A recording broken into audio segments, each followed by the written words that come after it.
Now, if we could take a few minutes of quiet and reflection for a reading. This one is from a book called Earth Prayers, and it's written by Jo Poor. She writes, Mother, Father, God, universal power, remind us daily of the sanctity of all life. Touch our hearts with the glorious oneness of all creation as we strive to respect all the living beings on this planet. Penetrate our souls with the beauty of this earth as we attune ourselves to the rhythm and flow of the seasons. Awaken our minds with the knowledge to achieve a world in perfect harmony, and grant us the wisdom to realize that we can have heaven on earth.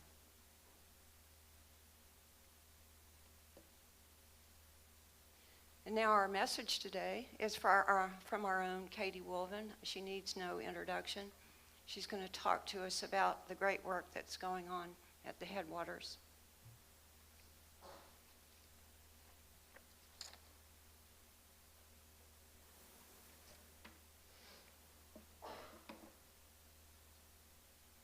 Thank you, Pam. Thank you, Cole and Andrew and Jan and Sarah for helping plan this. And thank you for the opportunity to speak about a project that's so near and dear to my heart.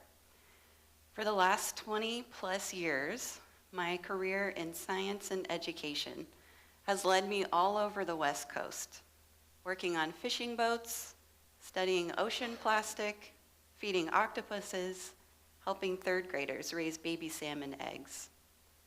But I first fell in love with science when I was in 5th grade in the Comal River, just downstream from my current job at the Headwaters project site.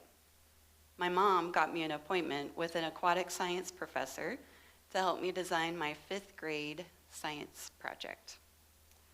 This real live scientist gave me the idea to study the feeding preferences of the invasive giant ram's horn snail. So my mom and I put on some snorkeling gear. We hopped in the river, collected snails and aquatic plants, and kept those in an aquarium in the dining room for weeks. We weighed the plants each week to see what the snails liked best.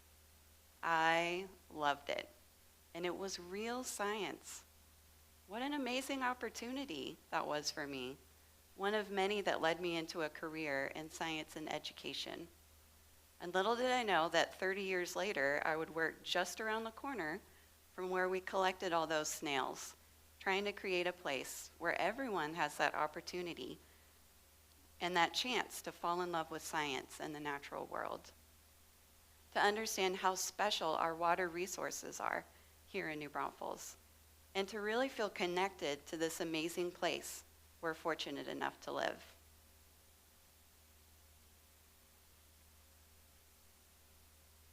This is harder than it looked earlier. Okay. So as you all know, April is Earth Month, a time when we can celebrate our connection to nature, share ideas about how to protect our Earth, and make a commitment to live out the stewardship values that we hold on to. The first Earth Day was back in 1970. And in the decades leading up to that first Earth Day event, so 1900s to 1950s, basically anything before 1960, mainstream America was largely unaware or unconcerned with environmental issues. Air pollution was commonly accepted as, quote, the smell of prosperity, as our nation became more industrialized. Factories could dump toxic waste into a nearby stream, and that was legal. There was no EPA, no Clean Water Act, no legal mechanism to protect our environment. However, there were a lot of changes happening in the decade prior to that first Earth Day on April 22nd, 1970. The 60s, as it turns out, had a lot going on. Huge shifts and ruptures were taking place in the national culture with the civil rights movement. Rachel Carson sold 500,000 copies of her book, Silent Spring, raising public awareness of not only pollution from pesticides and DDT, but raising public awareness of environmental issues in general. In 1969, an Ohio river was so polluted with industrial waste that it caught on fire, prompting a massive public outcry, and which eventually paved the way for the Clean Water Act. The first Earth Day in 1970 was spearheaded by a Wisconsin senator as a way to channel and focus that energy of change that was in the air, connect different groups that were working on environmental issues in isolation, have them work together, and educate and inspire a public audience to care about and act to address these major environmental issues happening all around the country. To me, shining a spotlight on the Headwaters project seems perfect for our UU Earth Day celebration today, because it's a wonderful example of a community coming together to address environmental issues and preserve our natural resources. So what is it? I know some of you are familiar with the Headwaters project. Can I see a show of hands who has been there before, visited? Okay, great. So the Headwaters project site is a 16-acre property at the corner of Lakeview and Klingeman, just up the hill from Landa Park and close to Eden Hill. And we get our name from the springs that bubble up from the Edwards Aquifer and form the very beginning of the Comal River. New Braunfels used to get all of its drinking water from the Comal River near the tube chute, Clemens Dam. But with different industries also using the river, the city council decided they needed to go further upstream to source our drinking water because it was getting too polluted.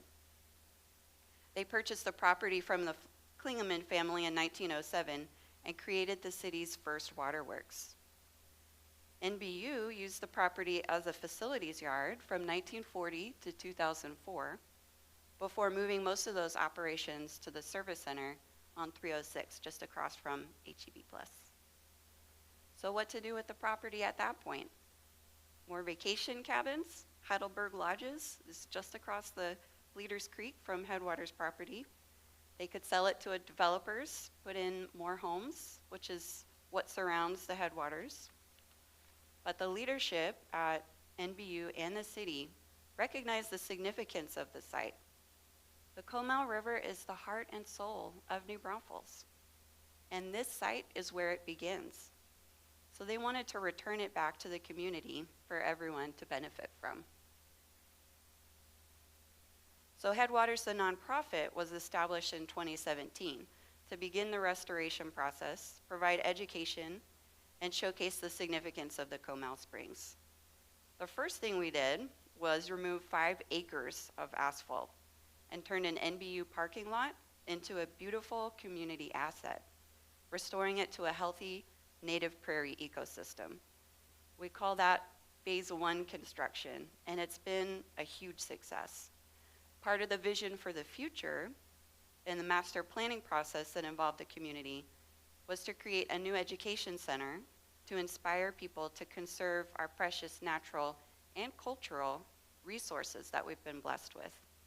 And so the new building in the education center is what we call the phase 2 construction. I wanted to share a before and after photo of that phase 1 construction, and you can note the blue arrow that's pointing to a utility pole for reference. This is the same place. And what a transformation this has been. It is gorgeous right now. If you haven't been recently, it's completely covered in Indian blankets and wildflowers, buzzing with pollinators, providing habitat for birds and wildlife. So that's some background on how we got started, and I would like to show a video that I hope gives you a better understanding of why the project is important in the scope of what we've done so far.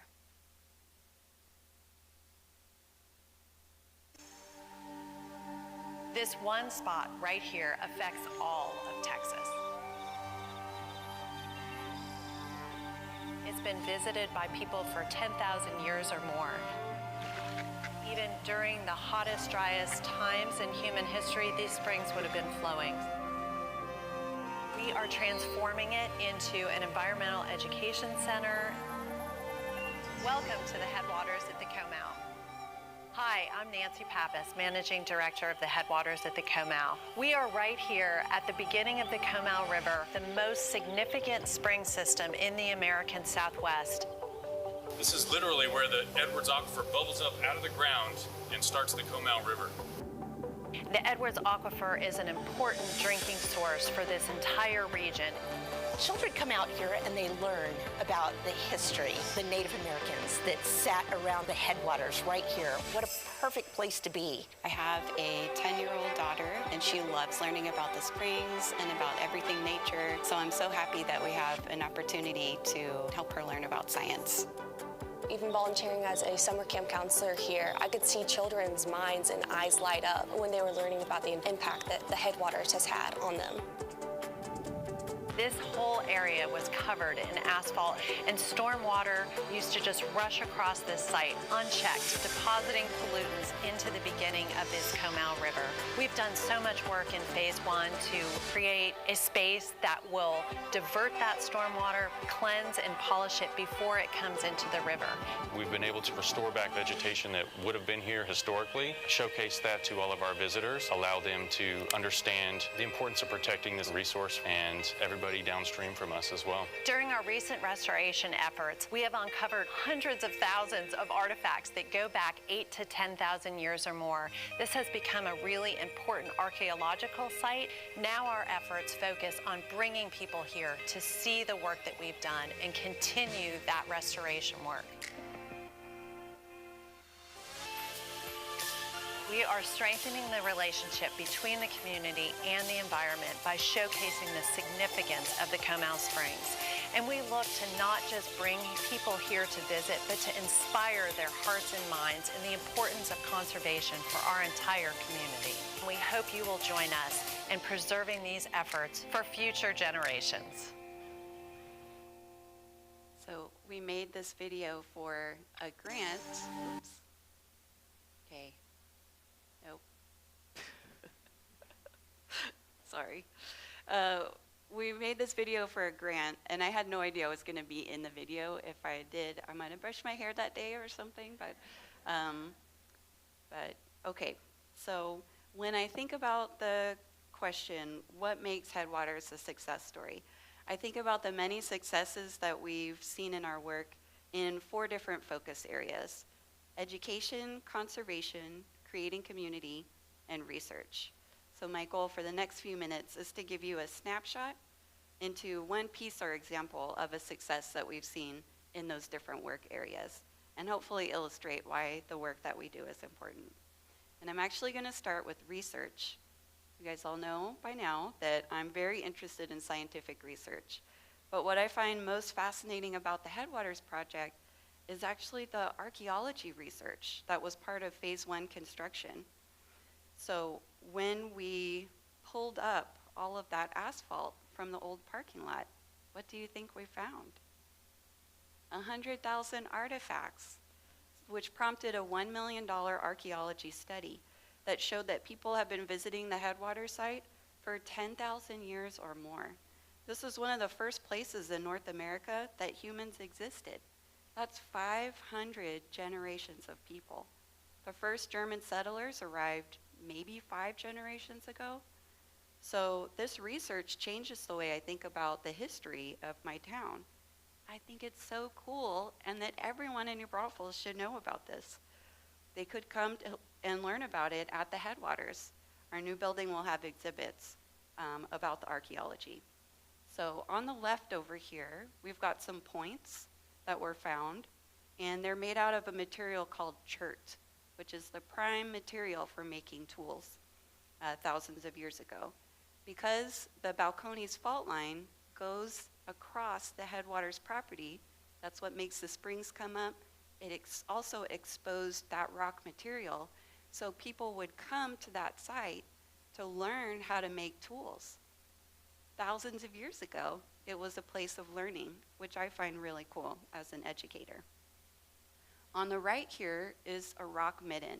We found 20 or 30 of these stone ovens, And this is significant because people wouldn't just make a camp anywhere in the times when they were still nomadic.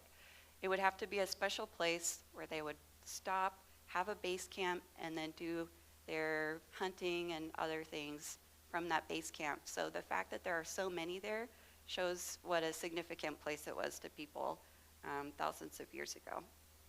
So I count it as a huge win that we've been able to learn so much about prehistoric cultures through this archaeology research. And then, of course, the conservation. One project that we focused on throughout the phase 1 construction is erosion control, keeping sediment and pollutants from getting into the springs. And why is that important? It still blows me away that we have 4 endangered species right in the middle of our town, just hanging out in the Comal River in Landa Park and at the Headwaters. At Headwaters, we're involved with the city's watershed protection plan, as well as the federal habitat conservation plan to improve the habitat for those 4 endangered species. Some of them only live in the spring openings. So we do that through erosion control, invasive species removal, and stabilizing the slope by creating brushy check dams and installing riparian habitat. This has been a huge success, and we've seen a 90% decrease in the amount of pollutants that enter the spring at this site due to those efforts. Education. So we provide youth and adult education. Last year we saw 800 plus kids on field trips and also had classes on native drought-tolerant plants for adults. Why is this education component so important? We need to be inspiring the next generation of water users and water leaders in our community. We know that starts with connecting people to nature, and that's our mission. Our field trips and camps are designed to let kids explore, to follow their interests, and ask questions about what's right in front of them. But we also know that if you want to have clean, abundant water for future generations, we need to take some pretty big leaps as a community in reducing water use. If you live in this area, you have to live with drought. It got so bad last year that the waiting area in Landa Park went completely dry. That makes me really nervous for those endangered species that use the springs. Each year, our community is welcoming more and more people who want to share this amazing place.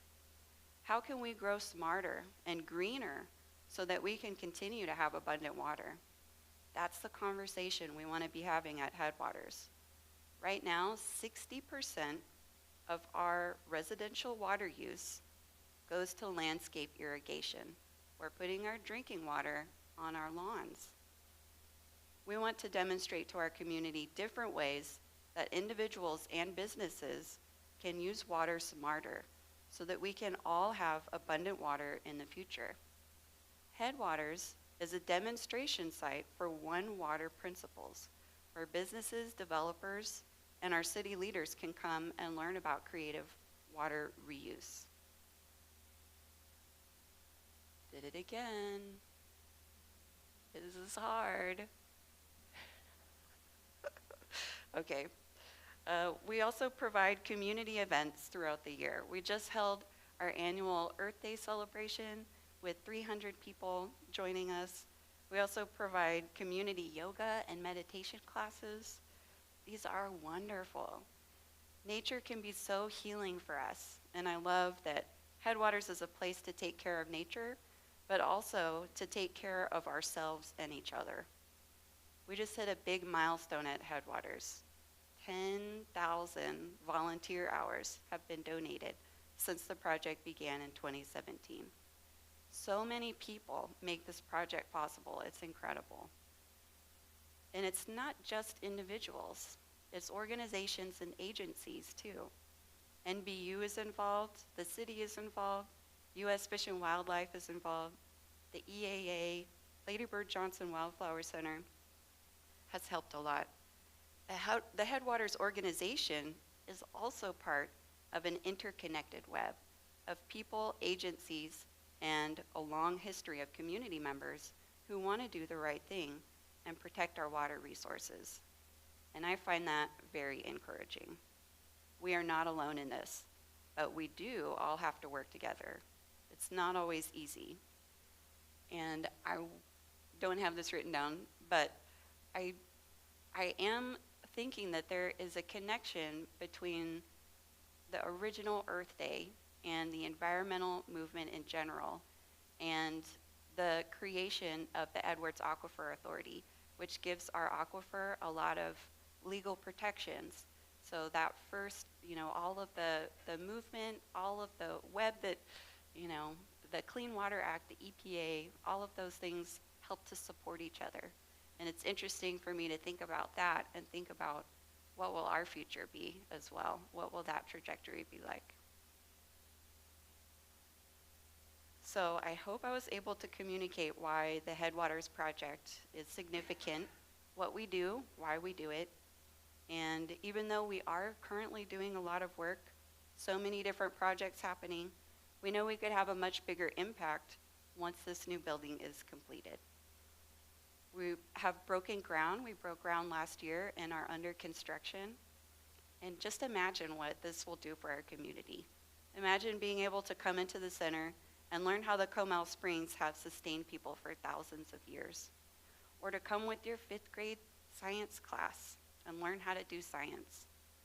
If you haven't been to the site, I hope that you'll join me for our first Saturday tour and to see the site and the progress of the new building.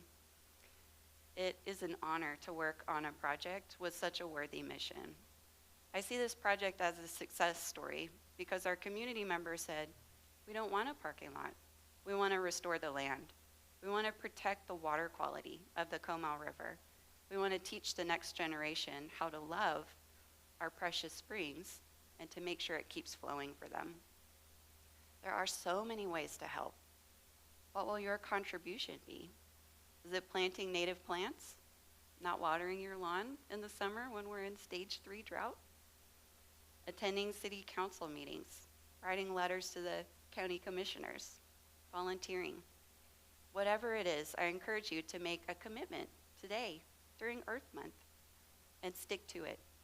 We need this earth, and the earth needs us too. Those little endangered species need us. The Comal Springs need you. And the kids in the RE room right now, they need all of us to do our part. And I truly believe that when we come together, anything is possible. Thank you.